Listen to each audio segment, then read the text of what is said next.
Sabe, por trás de toda a arte que a gente ama, tem uma espécie de estrutura oculta, um código secreto.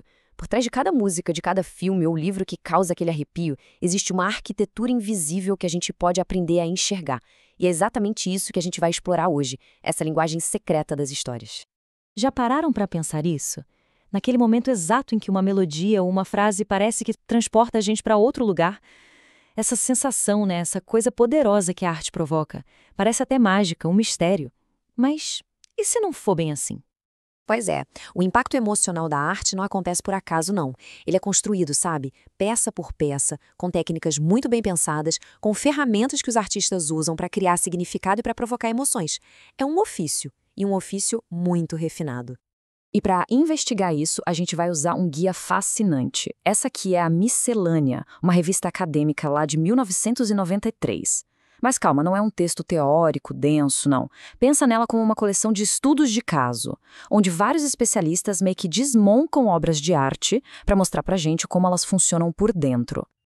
Então, chegou a hora. Vamos abrir essa caixa de ferramentas. E de lá vamos tirar 3 instrumentos críticos que, olha, prometem mudar o jeito que se experimenta qualquer história daqui pra frente.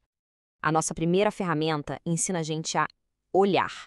Literalmente. Vamos falar sobre como a aparência física de um texto pode, por si só, criar um baita significado.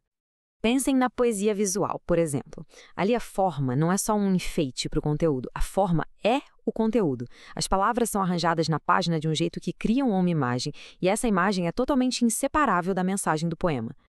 A revista nos dá um exemplo bem concreto com este poema da Era Barroca. Ele não foi feito só para ser lido, ele foi feito para ser decifrado.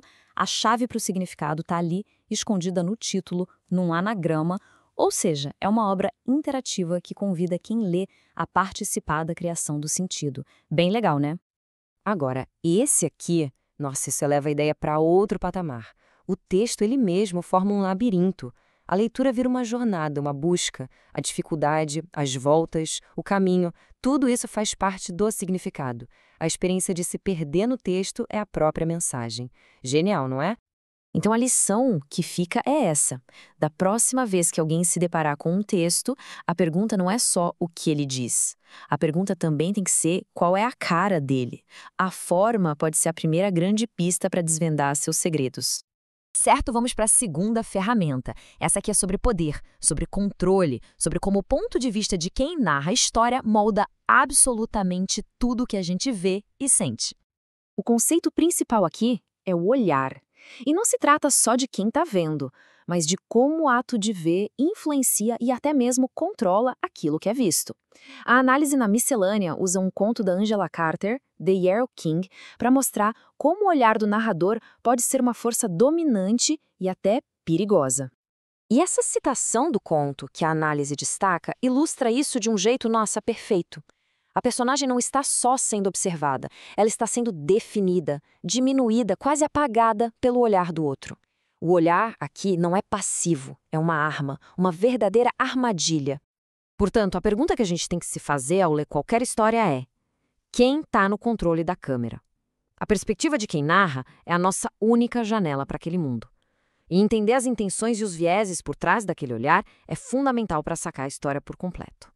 Chegamos à terceira e última ferramenta do nosso kit. E olha, essa aqui é uma das mais poderosas. É a técnica de pegar uma coisa que a gente conhece muito bem e fazer a gente ver aquilo como se fosse a primeiríssima vez. O nome dessa técnica é estranhamento. A ideia é que a gente vive meio que no piloto automático, sabe? Sem enxergar de verdade o mundo ao nosso redor. Então os artistas usam o estranhamento para quebrar essa rotina, forçando a gente a prestar atenção de novo, a ver o que é familiar com outros olhos. E a análise na Miscelânea nos dá um exemplo perfeito disso, direto da música popular brasileira. Na canção O Estrangeiro, Caetano Veloso pega uma das paisagens mais famosas do mundo, a Baía de Guanabara, e descreve de um jeito totalmente inesperado.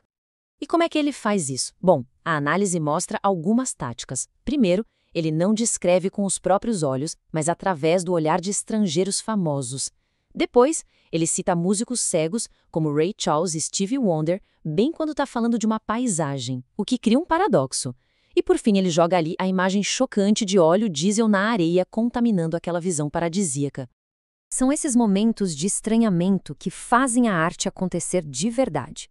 São aqueles instantes em que uma obra nos força a sair do piloto automático e a enxergar a beleza, ou a estranheza, ou a complexidade de algo que sempre esteve bem na nossa frente. E assim, a gente montou nosso kit de ferramentas básico. Com essas 3 ferramentas em mãos, a arte deixa de ser só algo para a gente sentir e passa a ser algo que a gente pode entender num nível muito mais profundo. Vamos recapitular rapidinho. Primeiro, olhar a forma, o design visual da obra. Segundo, questionar a perspectiva, o olhar que guia a narrativa. E terceiro, procurar pelo estranhamento, pelos momentos em que o que é comum se torna único. E o mais importante, essas ferramentas não são para diminuir a mágica da arte, mas para intensificá-la. Entender como uma história nos causa arrepios não quebra o encanto, pelo contrário, aprofunda a nossa admiração pelo trabalho do artista. São como chaves que abrem portas novas naqueles filmes, músicas e livros que a gente já ama. A pergunta que fica então é essa: com essa nova caixa de ferramentas em mãos, que história vai ser revisitada? Vale a pena tentar encontrar um desses segredos? A forma que fala, o olhar que controla, ou o momento em que o familiar se torna completamente estranho? Quem sabe, ao descobrir o porquê daquele arrepio, a sensação não se torne ainda mais poderosa? A caça ao tesouro está só começando.